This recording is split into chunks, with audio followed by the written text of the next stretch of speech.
It has officially been 1 year since the Fair Housing Plan was introduced to cool down the GTA real estate market. My name is Tom Story. If you haven't seen our videos before, I am a real estate agent in downtown Toronto with Royal LePage Signature.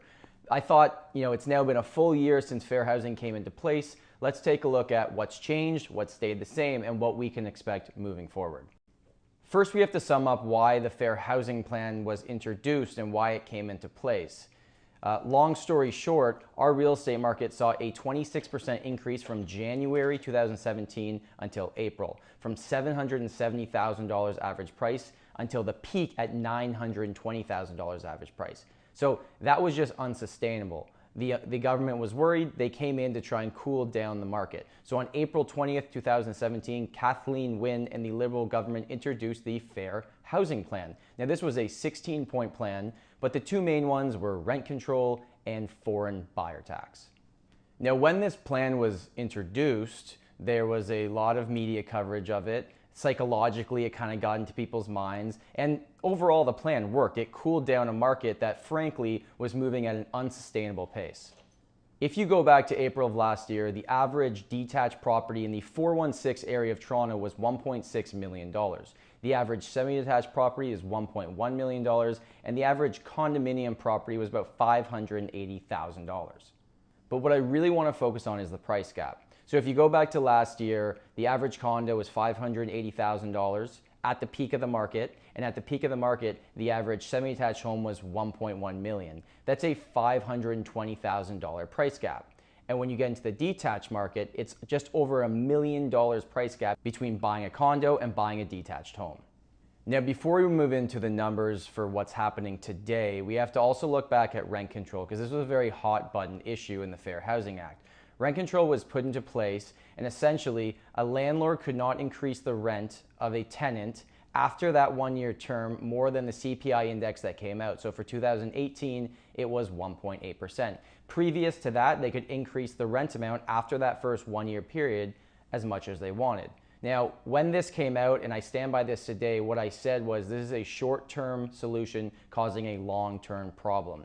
Rent has skyrocketed since rent control was put into place. And the reason why is there's no reason for someone to move if they're in rent control, which means less inventory. But the bigger issue is we had a whole bunch of purpose-built rentals coming to market, and as soon as rent control was announced, many of these projects were either canceled or shifted to condominium type properties. So we took a whole bunch more inventory away. Now the vacancy rate in the city of Toronto is under 1%, so finding a rental has always been difficult, but it's gotten significantly more difficult because it's hard to make that lateral move. You're going to pay more money for less amount of space. So 1 year later, April 20th, 2018, how does it compare to what was happening on April 20th, 2017? Well, your average detached home overall in the 416 is about $300,000 less. Your average semi-detached home is about $100,000 less. And your average condo, well, the average condo is actually above the peak where it was last year. It's 6% higher. So your average condo in the downtown core is now $590,000. So why did this happen? So it wasn't just fair housing. It was a combination of a few other things. When the OFSI stress test came into place at the beginning of 2018, it made someone looking to get into the market getting approved for significantly less, from 17 to 20% less than they would have in 2017. There's also been 3 rate hikes in the last 8 months. So if you combine those together, you're getting approved for less money, your mortgage payments are more. What happened was a lot of people that were creeping into the semi-detached and detached housing markets were pushed down into the condominium market. So anything from about $400,000 to $700,000 has gone absolutely crazy in the core of Toronto. Now, as I talked about before, in 2017, there was a massive price gap happening between a condominium property and a freehold property. There's now about a $400,000 price gap between buying a condo and buying a semi-detached home, and about a $700,000 price gap between a condo and a detached home. But if you compare that to last year, that price gap is getting a lot closer. So Royal LePage dubbed 2017 the year of the condo. 2018, at least in the Toronto market, is going to be absolutely no different. Expect condominium type properties and these smaller units to keep up in value and continue to rise this year. Reason being, there's low inventory, they're really the only affordable option, and people between 25 and 35, these peak millennials trying to get into the market, this is what they can afford. This is the lifestyle they're looking for, and the demand is off the charts. If you own a detached property, do not worry. What I expect to happen is as that price gap becomes closer between condominium and freehold property, in about early 2019, we can expect the detached properties to start going up in price again at a pace that is healthy, but not like we saw at the beginning of 2017. Just a piece of advice I would give as well is when you're reading the headlines, because I know the headlines can be scary, remember it's all relative.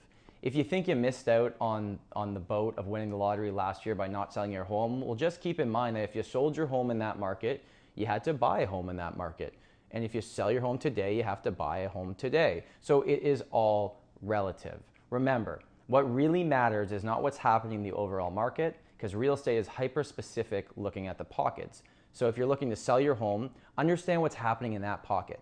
If you're looking to buy a new property, understand what's happening in that pocket. That's what should be most important to you. Thank you so much for watching this video. I hope this was beneficial and helpful for you to understand what's actually happening behind the scenes from someone that's doing this on a ground level every single day. If you enjoyed this video and you got to this point, it would be great if you subscribe to our YouTube channel. You can also check out our social channels, which I will link below. Have a great day, and we'll talk soon.